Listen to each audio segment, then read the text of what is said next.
The following video contains footage owned entirely by the copyright holders. Christmas Aficionado does not claim ownership to this footage.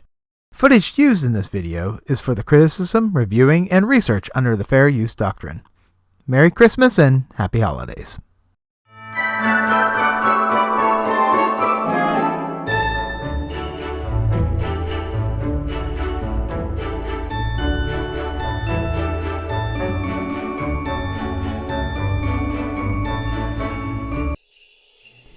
Every year, Hallmark fills us with traditional small-town, hot cocoa-fueled romance stories. This year, they produced 42 new Christmas films, and I watched them all. That comes out to 84 hours, with commercials, of my life spent watching these films. Today, we're going to rank all of the 2021 Hallmark films from the worst to the best. Spoiler alert! If you haven't watched these films, they kiss at the end. Number 42, A Godwink Christmas, Miracles of Love. I'm not a fan of the Godwink films. I'm all for feel-good stories that give you hope, but these movies preach that anything that happens is a Godwink. The fourth in his series finds Eric, a failed pastor school dropout, and a nurse, Joy, join a fellowship to help a family rebuild their home. A series of Godwinks brings the couple together after Eric has an accident. The fellowship the characters join just feels like a cult. It's a creepy advent calendar cult. The dialogue is bad, and the film is religious pandering at its worst. If you enjoy faith-based stories that make you feel good inside, the Nikki DeLoach film 5 More Minutes from this year is a much better option. Number 41, Christmas in My Heart. Violinist Beth returns home following the death of her mother. While she's in town, she agrees to tutor the daughter of a widowed famous country music star Sean Grant as she practices for the upcoming Christmas concert. The film's biggest problem for me was the lack of romance between Sean and Beth. I never felt like they were into each other and that Sean was really just looking for a surrogate mother to his daughter. The chemistry between the daughter Katie and Beth is the best part of the film, with Maria Nash the highlight of the cast. Number 40, Nantucket Noel. Nantucket Noel features the Hallmark trope of saving the store from a big bad developer. And the big bad developer is a horrible person, but here's the thing. I agree with him. The story finds Christina, who learns the developer is planning to tear down the wharf, putting her toy store at risk of closing. She falls for the developer's son, Andy, who also helps to try to change his father's mind. Besides being super boring, the film's characters are unlikable, and I'm not sure why Hallmark continues to feature super rich characters and expects general audiences to identify with them. And as evil as he is, the father should tear down the wharf. At one point, Christina's foot falls through the decking. Number 39, Coyote Creek Christmas. Coyote Creek Christmas is the worst name for a movie. I was turned off before I even watched it. The name doesn't help that it's just an ordinary, boring Christmas film. It features event planner Paige planning a Christmas around the world party at her family's inn. Unaware that her family is thinking of selling it, Paige celebrates Christmas with the man who's buying it along with his son. There's nothing fresh or interesting about Coyote Creek. The Hallmark tropes of selling the family business and event planning are tiring. Janelle Parrish, who stars in the film with Ryan Pavey, was wonderful in last year's Holly and Ivy, and it's a shame that her follow-up film was this one.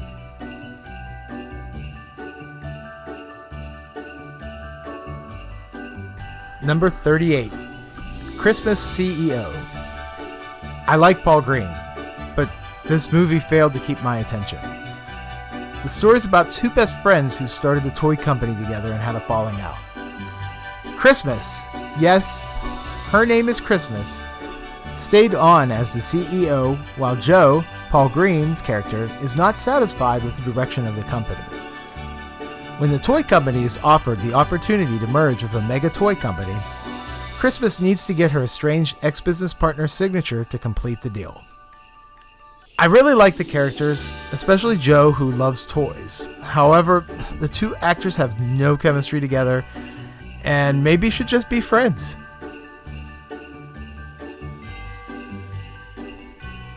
37. Gingerbread Miracle. Gingerbread Miracle follows the story of Maya, an attorney who has been using the back room of the Mexican bakery as her temporary office.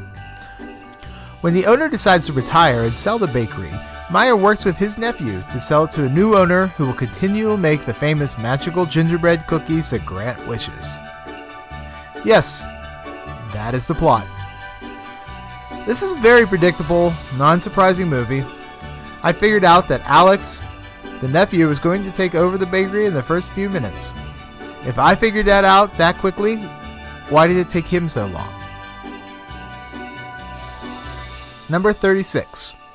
A Christmas Treasure. Working as a reporter for her family's local newspaper, Lou, played by Jordan Sparks, questions if she should move to New York to concentrate on writing after she meets the new chef in town. The film begins with the town opening a 100-year-old time capsule which contains the Christmas treasure. But don't get too attached to that. That storyline is pretty much forgotten about until the very end.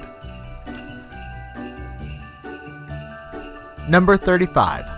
Christmas in Tahoe.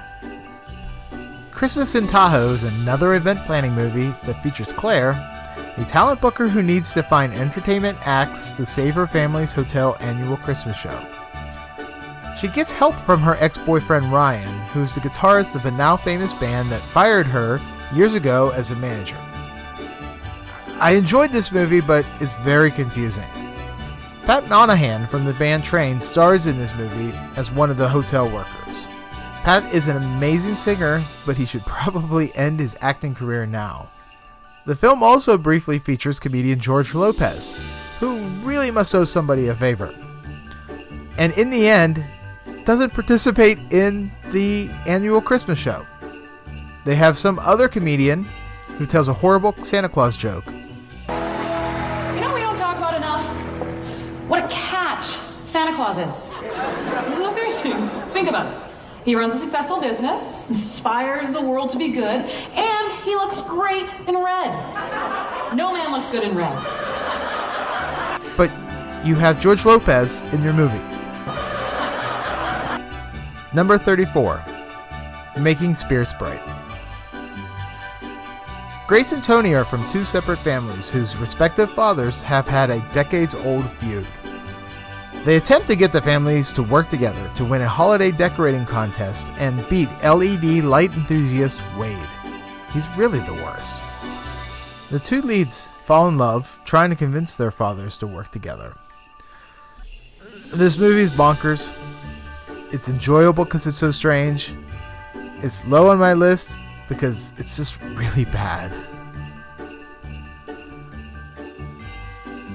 Number 33. Christmas at Castle Hart. Okay, so I know at this point, this is where a lot of you will tell me I suck. I don't know what I'm talking about. I probably agree with you. And it really hurts to put Lacey Chabert, the Hallmark Queen's movie, so low. There's no excuse for what I did. But I had to do it. This movie is not good. Lacey plays Brooke Bennett, who travels with her sister Margot to Ireland at Christmas to search for her Irish roots. There she meets Aidan, the Earl of Glasgow, and pretends to be a famous event planner hired to plan his castle's Christmas party. And that's the problem. Lacey's character and her sister are liars. They pretend to be somebody else to advance their careers. Yes, they do a fine job planning the event, but they did a terrible thing. We should not reward that. Lacey, as always, is wonderful in this film, and I really liked the relationship with her sister. I just couldn't get past the lies and the horrible CGI Christmas effects. 32. Christmas in Harmony. Harmony is foolishly let go from her job as a music artist manager. Returning home, she and her ex-boyfriend are asked to direct the holiday chorus concert to raise money for the church. She asks famous music star Mello D to appear and sing an original song. When Mello D is late, Harmony steps up and performs, saves the church, gets her job back, and falls in love. I like this movie. It's not my favorite, but Ashley Murray, who plays Harmony, has a fantastic voice.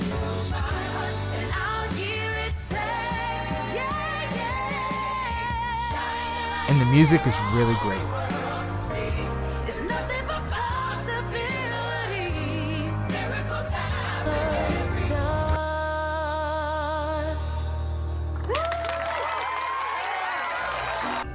Number 31, The Christmas Contest. I really want to like Candace Cameron Bure's films, but her last few have been so disappointing. And I know her films are popular with the Hallmark community. Maybe because she was on Full House, you're reliving your love for TGIF. Whatever it is, I just can't enjoy it. I slipped on a gumdrop. The Christmas Contest features Candace playing Laura, who competes against her ex-boyfriend Ben in a Christmas contest to win money for charity of their choosing. The premise sounded fun, and I was excited that this was going to be good. I was wrong. The contest should have been fun. It wasn't. The production felt cheap, and the final challenge of decorating the Christmas tree was just not clever. Candace and her co-star Fuller House star John Brotherton had fantastic chemistry with each other, though. He brought some really funny moments you don't often see in her films. This was probably the best Candace Cameron Bure film since Journey Back to Christmas. Number 30, Everytime a Bell Rings. Everytime a Bell Rings breaks away from the Hallmark trope of a single couple falling in love, focusing on the relationship with three sisters who adopted and grew up together. They reunite for Christmas to discover that their late father planned one last scavenger hunt to look for a bell. The sisters bond over this annual holiday tradition and learn what they want in life. I didn't care for how the film tried to portray that there were tensions between the sisters. It didn't go anywhere, and it would have been more interesting for them to explore why. Number 29, Sugar Plum Twist. Honestly, I don't care about dance movies or the Nutcracker. Put both of those things together and I would have probably skipped this one, but I needed to make this list. The film features professional ballerina Natalie working with Vivi, a ballet student who brings a Latin dance flair to the Nutcracker. Sadly, the movie tries to cram in a love relationship for Natalie and Vivi into this film instead of focusing on the strongest relationship between the two women and their love of dance. Number 28. Open by Christmas. Open by Christmas has too many plot points it tries to serve. Alison Sweeney plays Nikki, who finds an unopened Christmas card from a high school secret admirer. Unlucky with love, Nikki, along with her best friend Simone, attempt to find the person who sent the card because why not try to find the guy who had a crush on you 20 years ago? I love the relationship between the two friends, Nikki and Simone. Sadly, we don't get enough of it. Brennan Elliott, who plays Derek, is the person who sent the card, but the twist and the confusion of the card just don't really pay off in the end. No. Yes, I wrote the card. Number 27, You, Me, and the Christmas Trees. This was the first movie of the season, and I enjoyed it so much I really thought this would be higher on my list. What I didn't expect is that the movies just kept getting better as I slowly watched the Danica McKellar movie inch downward on my list. I don't know what Tree Lady's talking about. She's just embarrassed because she failed. This is by far her best Hallmark film since Crowned for Christmas. Danica plays Olivia, an arborist investigating a mysterious illness that is killing the crop of 100-year-old tree farms. Olivia, who doesn't wish to go home for Christmas, works with Jack, the tree farmer owner, where she falls in love with him and Christmas. Hallmark promoted the big reunion that her Wonder Years co-star Jason Hervey came out of retirement from acting just to play the character of Dwayne. I just don't remember the Wonder Year characters of Winnie Cooper and Wayne ever having a scene together. Or the Wonder Years reunion fans have been waiting for. Number 26, Christmas for Keeps. Hallmark is experimenting. Christmas for Keeps also doesn't feature the usual couple falling in love, but focuses on 5 childhood friends returning home to celebrate the life of their beloved drama teacher, Mr. Massey. We see how each of the characters were affected by Mr. Massey with flashbacks from their memories. I applaud Hallmark for giving us something different. The flashbacks with Mr. Massey are the best moments of the film. Unfortunately, only a few of the childhood friends are interesting. The film would have benefited to focus on their connection to their teacher and less about their daily lives. Number 25, A Holiday in Harlem. Olivia Washington plays Jasmine Carter, who returns home to Harlem, New York, celebrating Christmas in the neighborhood where she grew up. When her grandmother is hurt in a bizarre yoga accident, it is up to Jasmine and her old best friend Caleb to plan their block's annual Christmas jamboree. We need to move away from the event planning trope, especially since the storyline focuses on the relationship and less on the actual planning. The movie is a step in the right direction for inclusivity, and it takes place in inner city instead of the small town. Number 24, Time for Them to Come Home for Christmas. I don't understand how One Country Song from Blake Shelton has inspired 4 movies. However, Time for Them to Come Home for Christmas is the best of the 4. The film focuses on a woman with amnesia who accepts a ride from her nurse to investigate the only clue to her identity. Along the way, she slowly has flashbacks to who she was, and of course, falls in love. This movie is saved by the acting. Jessie Schramm is adorable in this film, and I found myself invested into who she was.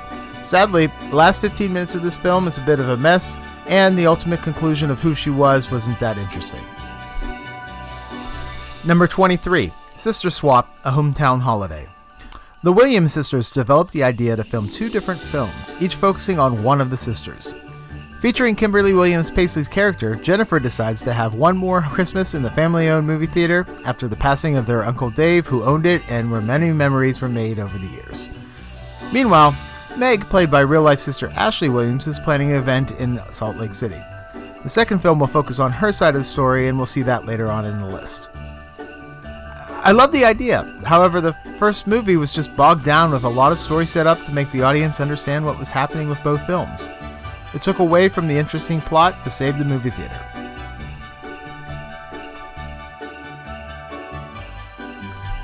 Number 22, A Christmas Together with You.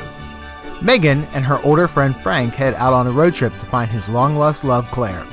Along the way, Megan meets Steve, who slowly builds a relationship with her as Frank attempts to rekindle the spark with Claire. The premise of this movie is great. I like that Hallmark is not just focusing on young love, but older character relationships. I just wish they didn't feel the need to give Megan a love interest. It took away from the relationship between Frank and Claire, and to be honest, Megan and Steve had no chemistry. Also, this is a spoiler, but how did the dog get into the car without them realizing it? Number 21, Boyfriends of Christmas Past. Lauren cannot commit to any of her relationships, and she doesn't understand why. Leading up to Christmas, she is visited by the ghosts of 4 ex-boyfriends who show her that her longtime best friend Nate is the one who she really wants to be with. Before seeing this film, my first reaction is that she is a very unlucky girl to have all these dead ex-boyfriends. Turns out that the ex-boyfriends are not really ghosts, as they are not dead. They are either a dream or a representation of the exes somehow. They point out to Lauren to give Nate a chance and stop pushing him into the friend zone, something I think all guys can at least relate to a little bit. This movie was fun and I enjoyed it more than I thought I would, but in the end I felt like Lauren was going to realize that Nate is who she really loves without the help of her ex-boyfriends. And why do they want to help her? And why doesn't Nate just tell her? Lots of questions. Number 20, A Dickens of a Holiday. In charge of directing A Christmas Carol for the 100th anniversary of her hometown's Victorian Festival, Cassie asked locally born, now action star Jake to play the character of Scrooge. I didn't care for the story, and this movie should be a lot lower on my list. However, Christopher Palaha and Brooke D'Orsi give an amazing performance in this film. Number 19, 5 More Minutes. 5 More Minutes is a faith-driven movie that does it much better than the Godwink films. It's not preachy, and it makes you think about what is really important in this life. Clara, played by Nikki DeLoach, returns to her hometown following the death of her grandfather. She learns about her grandfather's long-lost love from his journal with her old friend Logan, learning more about her grandfather's life, who Clara wishes she could spend 5 more minutes with. Nikki DeLoach is really great in this film. However, the twist was easy to figure out early on, and it left me with a lot of questions at the end. Inspired by the Scotty McCreery song 5 More Minutes, this film does a great job at making you think about your loved ones and giving people hope. No Godwink is needed. Number 18. 'Tis the Season to Be Merry. Rachel Lee Cook plays Mary, a relationship expert / social media influencer who doesn't have a boyfriend but imagines she does. She heads to Vermont to find a fresh angle on her new book for relationships. There, she reunites with Adam, her friend Darlene's brother, who she realizes that he is who she's been looking for all along. I love Rachel Lee Cook. After all, she is all that. What do you have in mind? Well, This was a good movie, but wasn't as fun as last year's favorite cross-country Christmas. The writing for this film was unique, as it goes away from the traditional Hallmark tropes. For example, the movie makes you believe that Adam will pretend to be the made-up character in her latest book to appease her boss. That doesn't happen, and was a nice twist that I didn't see coming. Number 17. Our Christmas Journey.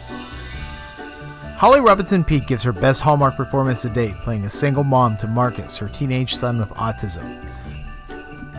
Her ex-husband arranges for Marcus to join a program upstate where people with cognitive challenges can flourish and gain some independence during the Christmas holiday. This was a very moving film. Holly Robinson Peete's performance feels so real because she has a son with autism in real life.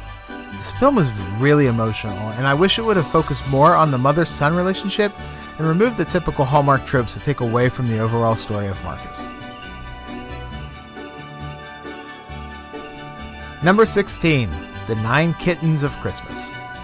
7 years after the first film, we finally get a sequel to one of my favorite Hallmark films of all time, The 9 Lives of Christmas.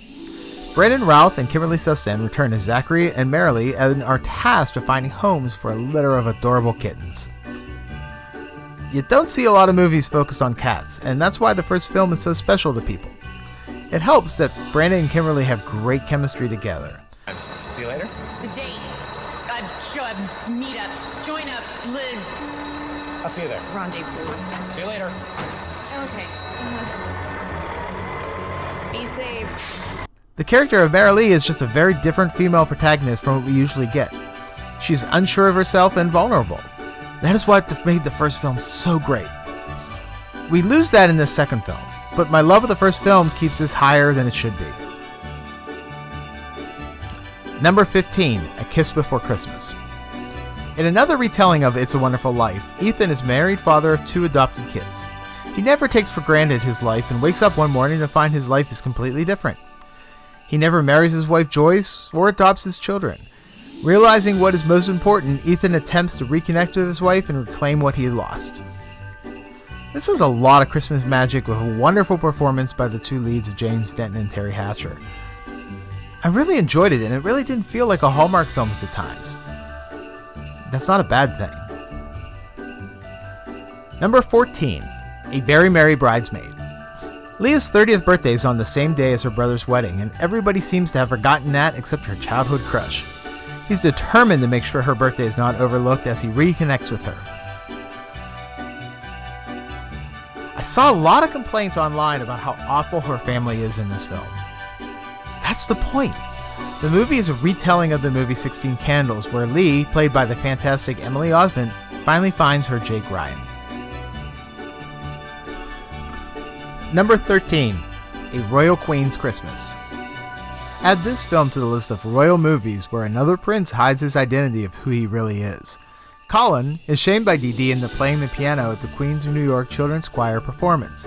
Meanwhile, the king and queen are planning to arrange for their son to marry a duchess and take over the crown. I really liked the character of Dee Dee and her family. They didn't live in a giant house or were super rich. They were working class people, and it actually felt real to me. The Royal Hallmark trope of finding love with the commoner has been done a number of times, but I am a sucker for it every time. I enjoyed the movie a lot, and I make no apologies why this movie is so high on my list. Number 12, The 8 Gifts of Hanukkah. The yearly Hanukkah films have become a standout during the Christmas season. Last year's Love Lights and Hanukkah was in my top 5 Hallmark films. While that film featured a character who celebrated Christmas, this film focuses only on the Jewish celebration of lights. Sarah's anonymously given a gift each night of Hanukkah. She attempts to find out who her secret admirer is and celebrate her favorite holiday. Now, I don't celebrate Hanukkah. nor am I a Hanukkah aficionado, but this felt real and I learned about the culture and the celebration at the same time. Number 11, The Christmas Promise. The first 5 minutes of this film instantly caught my attention that this is going to be a very different Hallmark film. Tori DeVito plays Nicole, who has to deal with the grief from the death of her fiancé the year before. She slowly begins to enjoy Christmas after she meets the carpenter she hires to renovate the home once meant for her and her fiancé. I became invested in this story even though I saw the twist coming a mile away. The biggest problem is the pathetic amount of time the film gives Patrick Duffy, who plays her grandfather in the film. The character of Nicole also needs to find some new friends. Number 10, The Christmas House 2, Deck Those Halls. In the sequel to last year's film, the Mitchell brothers compete on TV to see who can create the best Christmas house. This movie is just as much fun as the first film, and the writers found a great way to continue telling the family story than keeping it fresh. The scenes with Andy telling Noah's father how he cannot just appear and disappear from their son's life felt real, and my wish is that Hallmark would give us more of the relationship between Brandon and Jake. The family is fun, and I look forward to part 3. Number 9, Sister Swap, Christmas in the City. Maybe because the film was second, or that I really love Ashley Williams, but this Sister Swap film was much better than the first. The film focuses on Ashley Williams' character Jennifer as she plans an event for her sister's restaurant. I know, I've already complained about the event planning trope, but it is the focus of the film and is done well as the relationship between Jennifer and Joe build. We learn more about their Uncle Dave, played by Kevin Nealon, and what he meant to the sisters' lives. Some of these scenes should have been included in the first film. Perhaps if they were, the first film would be higher on this list. Number 8, Next Stop Christmas. Lindsay Fonseca plays Angie, who boards a train that takes her back in time to 2011 to celebrate Christmas with her family. I love time travel movies, and Next Stop Christmas is the best Hallmark time travel movies ever made. The story and the dialogue are great, as are Lindsay and Chandler Massey. Hallmark brought on Back to the Future stars Christopher Lloyd and Leah Thompson to help sell this film. This could have been easily in my top 5, however, the third act is a bit confusing. In Back to the Future, Lloyd and Thompson share only one scene, but in this film, they have none. Number 7, Crashing Through the Snow. Even though it aired in July, Crashing Through the Snow falls on this list. Maggie reluctantly joins her kids and ex-husband to visit or crash Christmas with his new girlfriend Kate's family. There she falls for Sam, Kate's brother. The dialogue in this film feels real, even with the crazy story. Maggie and Sam have a real discussion about being parents to their children that I appreciated. The girls were out like a light. Yeah, they had a big day. We all did. I screwed up. This was such a fun, well-written movie that I thought for sure would be in my top 3. Even my love of Amy Acker wasn't as strong as the next 6 films. Hallmark really made some quality films this year, and I debated it for a while if this should be higher. Number 6, Debbie McComber's A Mrs. Miracle Christmas. I really thought I would hate this film. There was no way in my mind that Carolyn Ray as Mrs. Miracle could ever be as warm and welcoming as Doris Roberts. Here's a confession. I think she was better. I loved Ray's take on this character, and I really loved this film. Laurel and Will face their first Christmas without their foster child. Not sure if they could ever love another child again, Mrs. Miracle swoops in to restore their faith in the Christmas spirit. This was not a story about a couple falling in love. It was a story about getting over loss and facing challenges in life, and it felt real. You heard him, Gloria. I can't give him what he wants, and I wonder if I'm wasting his life. You don't really believe that. We tried so hard, Gloria, for years, and I can't help but feel like there's something wrong with me, like somehow I failed him. None of this is your fault. I wanted to, but every time I brought it up, you just shut me down. It's like I don't get to have a say in our life. I know, and that's not fair to you at all. But I can't go through that kind of loss again. I just can't do it. Forget the Godwink films. This is a movie that should give you faith if that is what you're looking for. Number 5, Christmas Sale. Katie Sackhoff plays Liz, who returns home to take care of her estranged father after his accident. What she discovers is that he needs her help to save his home. Determined to make things work and give her daughter a perfect Christmas, she reconnects with her best friend to win a boat decorating contest. If they win, they will earn enough money to save her father's home and maybe fall in love. Before I watched this film, I hated the title. I didn't understand why it was called Christmas Sale, and it doesn't sound like something I would want to watch. And also, if it didn't star Katie Sackhoff and Terry O'Quinn, I would have held off watching it for a long time. However, both actors are wonderful in this film. Specifically Terry O'Quinn, who gives the best acting performance out of all of the 42 films. Clever as a whip. She would love to be spending time with you just like I am right now. Number 4, One December Night. One December Night gave me such great feelings in this film. Bedford and Sullivan are a made-up music group, but by the end, I couldn't wait to see and hear them together again. The siblings of Bedford and Sullivan work together to oversee the televised reunion performance of their rock star fathers. They help mend the wounds of their fractured past and discover their true feelings for each other. Peter Gallagher and the mighty Bruce Campbell are so compelling as the broken-up music duo. The biggest surprise for me is that the two songs they perform are really good, specifically the song Coming Home.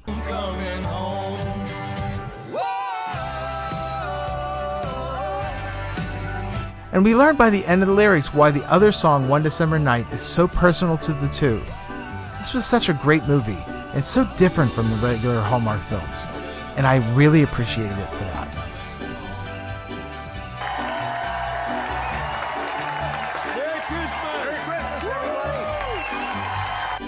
Number 3, The Santa Stakeout. Tamara Mowry Housley plays Tanya, a police detective who is partnered with fellow detective Ryan, played by Paul Campbell, to solve a recent string of heists. To stake out the home of Mr. Miller, the prime suspect in the case, Tanya and Ryan go undercover as newlyweds, moving into the vacant house next door. Paul Campbell is somebody that Hallmark has to lock down into a contract. Not only does he bring great comedic charm to this film, but he is also a great comedic writer. Joey Pantalone, or Joey Pants, plays the suspect and former felon Francis Miller, who I hope is named after his Goonies role. My only complaint is the lack of screen time that they give him. I love the pairing of Tamara and Paul so much that I really want a sequel to this. Number 2, My Christmas Family Tree. I don't know why I love Amy Teagarden so much. Her characters stress me out so much. In this film, and as Julie Taylor in Friday Night Lights, I constantly find myself annoyed at the decisions she would make and yelling at the screen. Amy plays Vanessa, an adopted child who receives the results from her family tree DNA test. She matches with her paternal father and travels to their home for Christmas. There she meets not only her new siblings, but Chris, the family friend.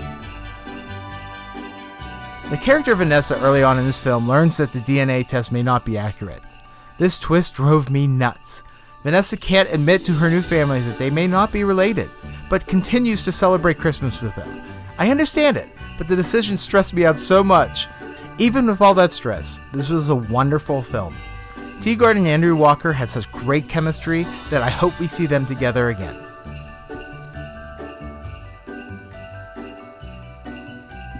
And the number 1 Hallmark film from 2021, An Unexpected Christmas. Let's call this the unexpected Hallmark Christmas favorite of the year. I had no idea when I sat down to watch this film that I would love it so much. Truthfully, this doesn't feel like a Hallmark film. It's way too well written thanks to Paul Campbell. Tyler Hynes plays Jamie, a writer who convinces his ex-girlfriend Emily, played by Bethany Joy Lenz, to not tell his family that they broke up and pretend they're still a couple for Christmas. I know, typical Hallmark trope, but Hynes and Lenz have such great comedic timing and amazing chemistry together that I forgave it. The star of this film goes to Alison Wanzura, who plays Tyler Hynes' sister Becky. Her character is so much fun, and by the end of the film, I wanted to see more of her. Look, can you please just keep this to yourself? She leaves Christmas Day, I'll break the news when she's gone. I love you. And I support you. But you're wrong here. So if you don't marry her, I'm gonna have to marry her myself because one way or another, we're keeping that girl in this family. I give credit to writer Paul Campbell and Gregory Magoon, who put out an amazing script. Unexpected Christmas is one of the best Hallmark films that they've ever produced. With a bigger budget, this could easily have been in theaters. It was so much fun. So that is my ranking of the 2021 Hallmark Christmas films. Do you agree with me, or do you think I made the wrong choices? Let me know in the comments below. This has been the best year of Christmas movies in recent years. I found that I enjoyed almost all of the films, except for that Godwink film. I'm the Christmas aficionado, and remember, stay off the naughty list.